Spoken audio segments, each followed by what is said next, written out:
hoy vamos a probar mi teoría que dice que el tiempo y el espacio son absolutos y no relativos. Reitero, hoy vamos a probar mi teoría. ¿Qué dice mi teoría? Que el tiempo y el espacio son absolutos y no relativos. Esto va a simular el reloj universal. Miremos que es como una especie de arco al que se arrojan flechas, como en el de los deportes, y este reloj universal que vamos a utilizar tiene diferentes circunferencias. Esta pequeña es roja, esta segunda es naranja, la tercera es amarilla, la cuarta es verde, la quinta es azul, la sexta es morada, ¿cierto? Hasta ahí creo que se ha entendido. O sea, es un reloj, simplemente tiene diferentes circunferencias, ¿cierto? Y aquí le puse pues como unas rayas para que entendamos mejor algo que ya voy a explicar. Listo, hasta ahí básico, ¿cierto? El dibujo se entiende, o sea, no tiene nada de extraño, cualquiera lo puede hacer, yo lo hice en Paint. Así que pasemos a la segunda parte, que hay acá relojes, ¿cierto? Y esos relojes tienen diferentes colores, esos colores se asocian a estos de acá. Este rojo está simulando este de acá, este naranja, el de acá, el amarillo, así sucesivamente, en orden ascendente. El verde al que le sigue, el azul al que le sigue y el morado al que le sigue. Entonces ya, hasta ahí la explicación. Espero que hayas entendido esto. Son dos dibujos, ¿cierto? Este que sería pues como el más grande sería el reloj y estos otros relojes pequeños, ¿cierto? Ahora vamos a la explicación, digamos, más de lleno para entender la teoría. En este caso, como esto es un reloj, va a simular o tiene que mostrar lo que pasa con los eventos de la existencia, porque es un reloj. Es decir, un reloj no es un planeta, un reloj no es la velocidad de la luz, un reloj es un reloj. Entonces, en este caso el reloj tiene que simular, digamos, tiene que servir para medir el comportamiento de los objetos. Entonces, en este caso, ¿qué vamos a hacer? Vamos a imaginar que el reloj se movió un segundo. O sea, pero vamos a imaginar que ese segundo fue desde acá hasta acá, ¿cierto? Vamos a imaginar que se movió un segundo. Lo quiero hacer así para que se vea muy gráfico, para que tú veas, un segundo, bueno, se movió hasta acá, listo. Entonces, ¿qué es lo que pasa? El reloj se mueve un segundo, es decir, todo eso se va como a correr así, como que el reloj va a bajar así, tráquete un segundo, ¿cierto? Pero quiero que pensemos lo siguiente. La velocidad de la luz es la que vamos a analizar en este reloj universal. ¿Qué pasa con la velocidad de la luz? Que digamos, esta primera circunferencia roja, esta que vemos aquí, la más pequeña, nos va a simular o nos va a mostrar cómo se estaría comportando la velocidad de la luz en un segundo desde acá hasta acá. O sea, en un segundo, digamos que la velocidad de la luz pues recorre toda la chorrera de metros, un montón de distancia que tú puedes buscar eso en internet, cuánto recorre la velocidad de la luz en un segundo. No nos vamos a meter con eso porque ya sabemos que la velocidad de la luz va muy rápido. Eso, con eso nos basta, ¿cierto? Porque esta explicación va a ser fácil. Entonces tú ya sabes que yo no te estoy engañando y que la velocidad de la luz va muy rápido. Entonces en un segundo la velocidad de la luz digamos que alcanzó a correr de acá a acá, ¿cierto? En una condición normal. Es decir, este reloj universal está mostrando que la velocidad de la luz andó en el espacio y que no habían planetas interfiriéndola, ni asteroides gigantes, ni nada, ni agujero negro, no, pasó derecho, se fue derecho y en un segundo alcanzó a andar esto, ¿cierto? Ahora miremos, aquí es donde viene lo interesante, donde ya de entrada se va a empezar a probar de una vez la teoría de que el tiempo y el espacio son absolutos y es lo siguiente. ¿Qué va a pasar con la segunda circunferencia? Esta vimos que era una situación normal, es decir, la luz andando normal en un segundo recorrió de acá hasta acá. ¿Sí o qué? Vamos a acercarlo un poco para que sea de pronto mejor. Listo. Lo que pasa es que no quiero que me quiten los relojes. Entonces vamos a ponerlo un poquito. Listo. Entonces ya vimos que de acá a acá corrió normal, ¿cierto?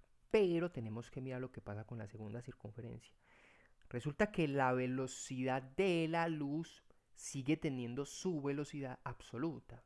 Es decir, la velocidad de la luz recorre lo que recorre la velocidad de la luz en un segundo. Eso es algo absoluto. Eso lo sabe la física, eso lo sabe, digamos, eso se lo explican a uno en el colegio. Bueno, entonces, ¿qué es lo que pasa? Que en la segunda circunferencia vamos a hablar de lo que descubrió el físico Einstein. ¿Qué es lo que descubrió, pero que a la vez interpretó mal? Y es lo que vamos a cuadrarle acá para probar mi teoría. Lo que se dio cuenta es que la gravedad de un planeta estira la malla del espacio-tiempo. Hazte ese imaginario, un planeta grande como pesando encima del espacio, el espacio sería como una tela, entonces el planeta como que estira ese espacio. Entonces quiero que entiendas ese estirón, se estiró el espacio. Un planeta grande o la masa de un planeta con su gravedad estira el espacio, no solamente lo curva, sino que lo estira. Y tú dirás, bueno, ¿eso para qué me sirve? Listo, estiró el espacio y estábamos hablando de la velocidad de la luz. Entonces, ¿qué? ¿Qué pasa? Que ese estirón lo tiene que asumir la luz, porque la luz va en el espacio. Si la luz va viajando en el espacio, cuando se topa con estos planetas, tiene que asumir ese estirón del espacio, ¿cierto? Eso es lo real, eso es lo que dice. Entonces, ¿qué es lo que estaría mostrando esta segunda circunferencia? Que a la luz pasar por un planeta, digamos que tiene gravedad, respecto a una situación normal, ¿qué es lo que va a pasar? Vamos a alejar esto. Aquí vemos que recorrió de acá a acá sin ninguna afectación, pero acá le tocó asumir ese estirón del espacio. Entonces ese estirón lo vamos a ejemplificar acá con una circunferencia más grande dentro de ese reloj universal, porque queremos demostrar que el tiempo es absoluto, que el tiempo es universal. Entonces acá, ¿qué va a pasar? Que en un segundo, si tú te pones a detallar, mira lo que va a pasar. Como esta circunferencia es más grande que esta, por el estirón del espacio, porque está graficando, está mostrando el estirón del espacio, miremos que acá, aunque la velocidad de la luz sea absoluta, no va a recorrer lo mismo, o sea, no va a alcanzar a llegar hasta acá, porque como es tan largo este trayecto, porque la circunferencia se hizo más larga por el estirón del espacio, no va a alcanzar a llegar. Entonces va a llegar hasta cierta parte, es decir, acá llegó hasta acá, pero digamos que acá llega hasta, no sé, digamos que por acá, ¿cierto? Igual eso se puede contabilizar, es decir, si una circunferencia es más pequeña y otra es más grande y ponemos a correr la velocidad de la luz, en este caso ha llegado hasta acá en una condición normal, pero acá empezó a recorrer y como era más grande, mira que no alcanzó a llegar. O sea que aquí, si tú te pones a ver, mira que se generó una diferencia, esta diferencia, mírala aquí, mira la diferencia que se generó. Como no alcanzó a llegar y solo llegó hasta aquí, ¿qué es lo que pasa entonces? Que esa diferencia la tiene que contabilizar este reloj de acá, el naranja. Es decir, ese planeta con gravedad, ¿cierto? Y aquí el rojo sería con no gravedad. No gravedad. Entonces esto lo tiene que contabilizar, esa diferencia. Mira que aquí el reloj muestra, el rojo dice, ¡pum! Llegó en un segundo hasta acá, como habíamos dicho. Y aquí mira que le costó más. Mira que solamente alcanzó a llegar hasta acá en ese segundo. Entonces eso es lo que medirían los tiempos y espacios relativos al tiempo. Esa es la interpretación que hay que ajustar.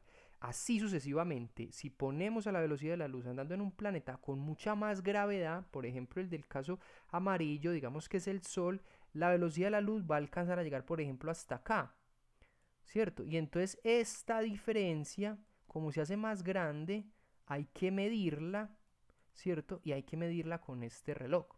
Y así sucesivamente. Como la otra circunferencia es más grande, se va a tardar más en llegar hasta acá, ¿cierto?